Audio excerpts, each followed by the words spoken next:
Hello everyone, my name is Anaka Binaya. Today I am here to present on the topic Introduction to Markets and Theory of Firm. So first, let's start with the definition of a market. A market is presented as any place, whether physical, virtual or hypothetical, where buyers and sellers interact to exchange goods, services or resources.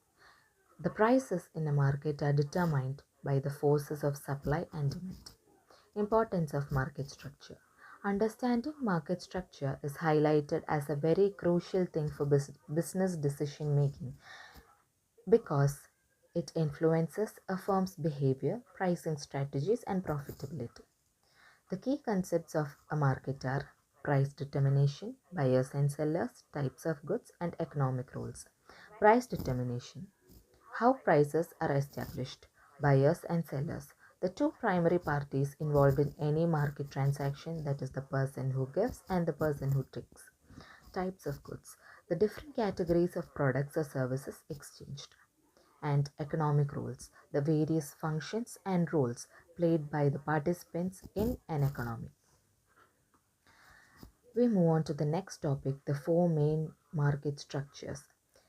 Here, there is a detail of the four common classifications of market structures, which are categorized based on the number of firms, the types of products, and the ease of entry and exit. Perfect competition. Theoretical market.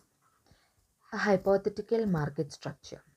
Many buyers and sellers. There are a large number of buyers and sellers. Homogeneous products. All firms sell identical products. They are price takers. Individual firms cannot influence the market price. Free entry and exit. There are no barriers to new firms entering or existing firms leaving. Perfect information. All market participants have complete knowledge of the products and services. Example, agricultural markets. The next one is monopoly. Single seller. Only one firm in the market. No close substitutes. The products has no ready available alternatives. Price makers. They are the price makers. The monopolist has significant control over the price. High barriers to entry.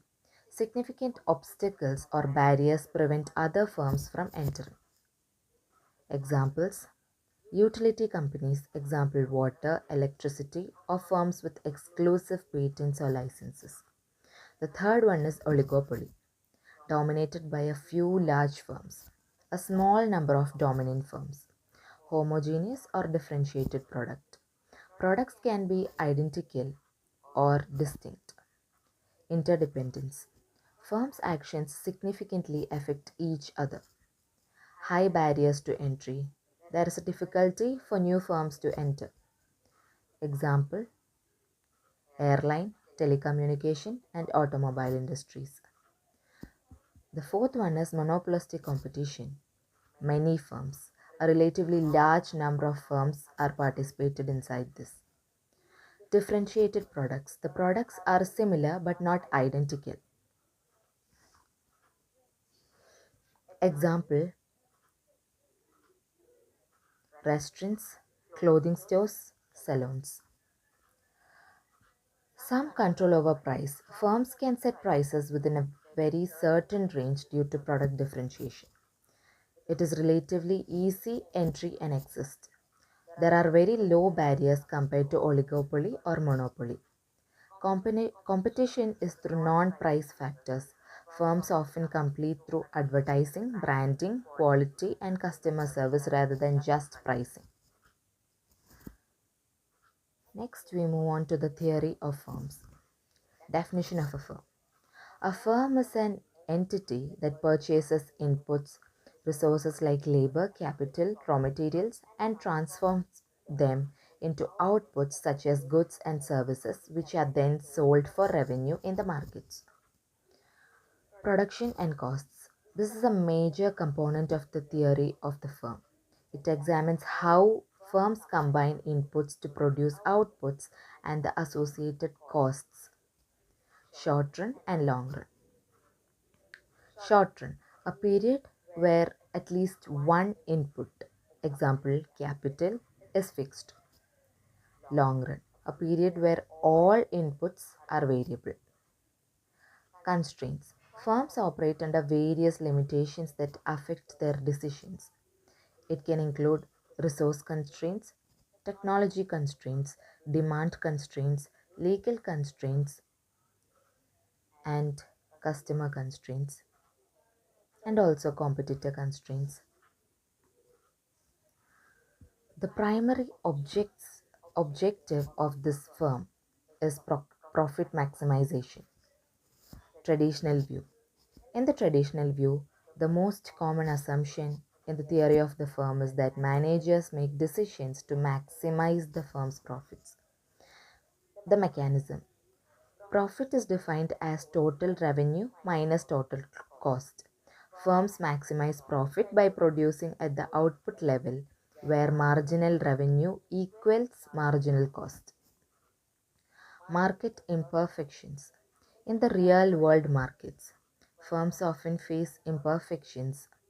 Example imperfect information, market power that can make sure profit maximization is challenging. Shareholder wealth maximization. A modern interpretation that emphasizes maximizing the present value of the expected future cash flows, which benefits shareholders. This often involves considering the time value of money and risk. Alternative objectives, behavioral theories. These theories suggest that firms may pursue objectives other than pure profit maximization due to various factors such as separation of ownership and control, sales maximization, managerial utility maximization, and sacrificing behavior. Thank you.